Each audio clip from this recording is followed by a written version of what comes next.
Jesse Lee Peterson sits down with a professor of African American studies. And what I teach them, primarily I'm looking at teaching them about how power works. I think what bothers me about this is that there is a game being played where in the first half of this video, he's clearly articulating that I think America is designed in a way that prevents a lot of African Americans from achieving the same kind of advancement that the white community has. Who designed it that way and who's stopping them today? Whites designed it that way. your problems can be attributed to white people largely. Yeah, not all of them can be attributed certainly to the white community, but a great number of them can be. It's almost as if he's not used to being challenged on this. And when he is challenged on that, he suddenly acts like none of this occurred. Do you tell them that those racist people are white people? No, I do not. And that's the sleight of hand that seems to be occurring around this type of thinking. What is racism? Some people would say that racism is discrimination, prejudice against a certain group of people based on their skin color, but I would argue that that's probably a muted definition, that we would have to add systems of power in that definition. This is where it gets interesting because there is this redefinition of racism. Now it's a matter of power dynamics. By this logic, you cannot be racist towards someone who has more power than you. That we may call prejudice, but as long as I don't do anything to you, there's probably really no harm in that. But if I'm able to keep you from having a job because you have a size 13 shoe, that's probably, right, would be, if we were to extend this to race, that would be racial. Who is stopping black people from having a job? And this professor seems to not either be able to answer or he doesn't want to answer. That's really a very strange question because I wouldn't know the circumstances, right? I mean, what do you mean by that? Because you said racism is the power kind of. Yeah, there is a power dynamic that has prevented African Americans from achieving the same level of success as, say, whites. And I'll give an example. It sounds like he's trying to make the argument that the household median income over the course of a year for the average African American family is $3,000. So if we were to add up the median income of African Americans in the United States, broadly speaking, it would come out to about $3,000 per family. It doesn't seem to make sense to me. So if I'm getting this wrong, please let me know in the comments. If we were to do that for whites, the amount would be about $100,000 per family.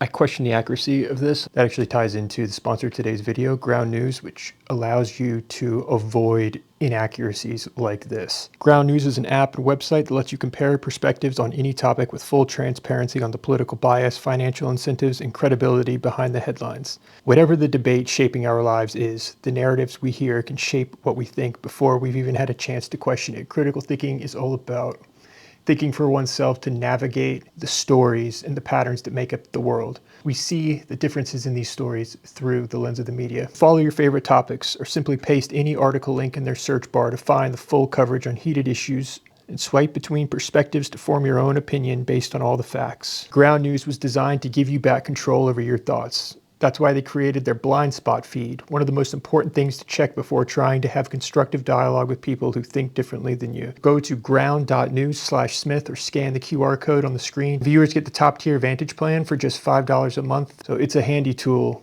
How best to navigate those stories, that's where Ground News comes in. So then how would you then account for the disparity in the amount of financial acumen or resources that a white family has versus a black family? So who's stopping black people from achieving those things? He's trying to get to something in the systemic claim of racism. Let's see if he can get specific. Today, that's a really hard one, and I think it's somewhat of a loaded question. So I'll take myself, for example. I think that I've made some fairly decent decisions in my life that have led me to have some financial success. And I think it's all predicated on the fact that I had a really decent college education. I think the argument Jesse Lee Peterson continues to try and make is an argument for personal responsibility, claiming that is really, at the end of the day, the only solution. So then I think about the students that I worked with that came from that socioeconomic demographic where they are limited. What is the alternative in that scenario to those students? Because no one else is going to come along and save them. No one's coming. They're the only ones that can make a difference in their own lives. At the end of the day, as much as we don't want that to be the reality. All I can understand is that I think America is designed in a way that prevents a lot of African Americans from achieving the same kind of advancement that the white community has. So here's his core argument that America is designed around this power dynamic of race. Who designed it that way, and who's stopping them today? Whites have designed it that Who's way. stopping them Let's not today? get it twisted. Whites have designed the system So in a way whites that, stopping blacks today from being successful? in some cases, yes. This is a dangerous way to think because it's blaming an entire race of people for problems. He even spells it out here. He says many, if not most, of the problems could be attributed to white people. There are some inherent problems within the African American community, and not all of them can be attributed certainly to the white community, but a great number of them can be. You're attaching these problems to an entire race, which again is racist. That's the problem, is where it jumps from as a socioeconomic problem and just making it a racial one. So In a way whites that- stopping blacks today from being successful? In some cases, yes. I'll give an example. The way school funding. Again, school funding is a socioeconomic example. What I would argue is I think that there is an argument within the black community that there is a debt that is owed to black people. So for example, the students I worked with who come from many of them backgrounds that are extremely challenging because they have no parents or very low amount of resources. So if your solution you're proposing is that only the black student gets the leg up in that scenario because the white student has, well, they don't have ancestry linking back to oppression, then it's a flawed way of thinking. It's not fair to those students.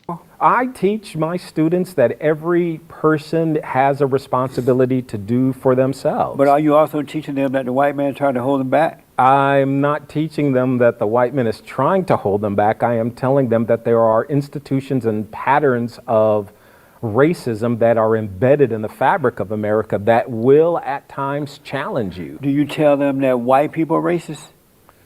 I tell them that there are racist people in America. You're teaching them that America is built around race and power. Primarily, I'm looking at teaching them about how power works. And that your problems can be attributed to this entire race of people. What's that going to lead to? Do you tell them that those racist people are white people? No, I do not. He claims no, but this is a contradiction here. Who designed it that way, and who's stopping them today? Whites have designed it that Who's way. stopping them Let's not today? get it twisted. Whites have designed the system. So you don't say white people are racist. I tell them that there are racist people in America. And who? Okay, yeah, duh. That's worth teaching them. Yeah, there's such a thing as racism. What you're teaching them is something much more than that. And who are those people? They could be just about anybody who has power in this country. If someone has the ability to deny you a job based on your skin color, they probably are racist.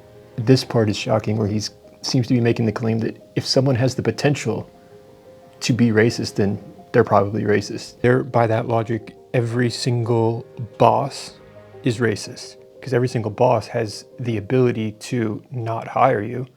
There's got to be more to this. The power. Yeah, if a Jewish person denied you a job based on your skin color, that's probably racist. Yes, treating people differently based solely upon the color of their skin is racist, so. But light-skinned blacks discriminate against dark-skinned blacks. Some of them won't hire them. Yeah, we have a colorism issue. Are they racist? A colorism issue. We have a colorism issue. Are they racist? Well, I would say that if a light-skinned black person had the power to deny you a job, they probably might be racist. If they're doing it because you are a dark-skinned black person, they probably are racist. What if you are denied a job because you're a white person, let's just say? So anyone Black people, if they have power, can be racist. We can see this in Haiti. Okay, well, there's a consistency there, so. Do you believe that all white people are racist? Or just Oh, some? absolutely not. Oh, okay. Slavery was a system for a long time. It's a part of our history. There's no escaping that. It's going to, the question is, what do we do about it today?